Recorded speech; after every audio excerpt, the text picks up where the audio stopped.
നമ്മളുടെ വില എന്തെന്ന് പലപ്പോഴും നമുക്ക് മനസ്സിലാക്കുവാൻ കഴിയാത്ത സാഹചര്യങ്ങൾ കടന്നു വരും. പലപ്പോഴും അനേകർ നമ്മളെ ഒറ്റപ്പെടുത്തും, നിസ്സാരരായി തള്ളി വളരെ ചെറുതാക്കി സംസാരിക്കും. എന്നാൽ ഒരു കഴിവുമില്ലെങ്കിലും മറ്റനേകരെ വളരെ ഉയർത്തി കാണിക്കുന്നതും നമുക്ക് കാണാൻ കഴിയും. എന്നാൽ ഉൽപ്പത്തി പുസ്തകം 37 അധ്യായം അതിൻ്റെ 28 വാക്യം, മിദ്യാന്യ കച്ചവടക്കാർ കടന്നു പോകുമ്പോൾ അവർ യോസഫിനെ കുഴിയിൽ നിന്ന് വലിച്ചു കയറ്റി ഇശ്മായേല്യർക്ക് 20 വെള്ളിക്കാശിന് വിറ്റു. അതെ, വിലയുള്ള ജോസഫിനെ വിലയില്ലാത്തവനായി സഹോദരന്മാർ കണ്ടിട്ട് അവനെ വിറ്റ് കളയുവാൻ ഇടയായിത്തീർന്നു. ഇത് പറയുമ്പോൾ ഒരു കഥ ഞാൻ വായിച്ചത് ഓർക്കുന്നു.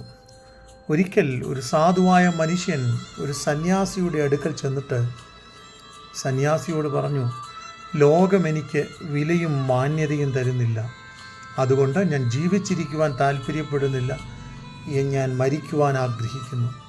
അദ്ദേഹം ഒരു നീല കളറുള്ള കണ്ണാടി പോലെ കട്ടിയുള്ള ഒരു ഗ്ലാസ് എടുത്ത് ഈ സാധുവാകുന്ന മനുഷ്യൻ്റെ കയ്യിൽ കൊടുത്തിട്ട് പറഞ്ഞു, നീ പോയി പല സ്ഥലങ്ങളിൽ ഇതിൻ്റെ വില അന്വേഷിക്കണം. ആ മനുഷ്യൻ ആദ്യമായി ഒരു പച്ചക്കറി കടയിൽ ചെന്ന് ഇതിൻ്റെ വില അന്വേഷിച്ചപ്പോൾ അദ്ദേഹം പറഞ്ഞു, 2 കിലോ തക്കാളിക്ക ഇതിന് പകരം തരാമെന്ന്. പിന്നെയും മറ്റൊരു സ്ഥലത്ത് ആ മനുഷ്യൻ കടന്നുപോയി. അതിന് വളരെ തുച്ഛമായ വിലയാണ് പറഞ്ഞത്.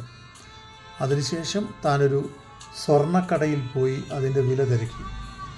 ഇതിന് 2 ലക്ഷം രൂപ തരാമെന്ന് പറഞ്ഞു. അതിനുശേഷം ആ മനുഷ്യൻ ഒരു വൈരക്കല്ലുകൾ വിൽക്കുന്ന ഒരു വലിയ മർച്ചൻറ്റിൻ്റെ അടുക്കൽ പോയി. ഇത് വളരെ വിലയേറിയ നീലക്കല്ലാകുകൊണ്ട് ഇതിന് 4 കോടി രൂപ തരാമെന്ന് പറഞ്ഞു. അതെ, പലപ്പോഴും നാം മറന്നു പോകരുത് നമ്മളുടെ വിലയെക്കുറിച്ചും മൂല്യത്തെക്കുറിച്ചും. ഒരുപക്ഷെ അംഗീകരണവും ബഹുമാനവും നമുക്ക് കുറവാണെങ്കിലും കർത്താവ് നമ്മെ തേടിയെത്തി മകനാക്കി, മകളാക്കി. ആകയാൽ ആകാശത്തിലെ പറവകളെ നോക്കുകയും എന്ന് ദൈവവചനം പറയുന്നു. കുരിയിലിൻ്റെ ചരിത്രം പഠിക്കുമ്പോൾ വിലയില്ലാത്ത കുരിയിലിനെക്കുറിച്ച് നമുക്ക് കാണുവാൻ കഴിയുന്നു. അതുകൊണ്ട് ജീവിത സാഹചര്യത്തിൽ നാം നിസ്സാരരായി തള്ളപ്പെടുമ്പോൾ ചിന്തിക്കുക, ദൈവം എനിക്ക് വലിയ വില തന്നിരിക്കുന്നു.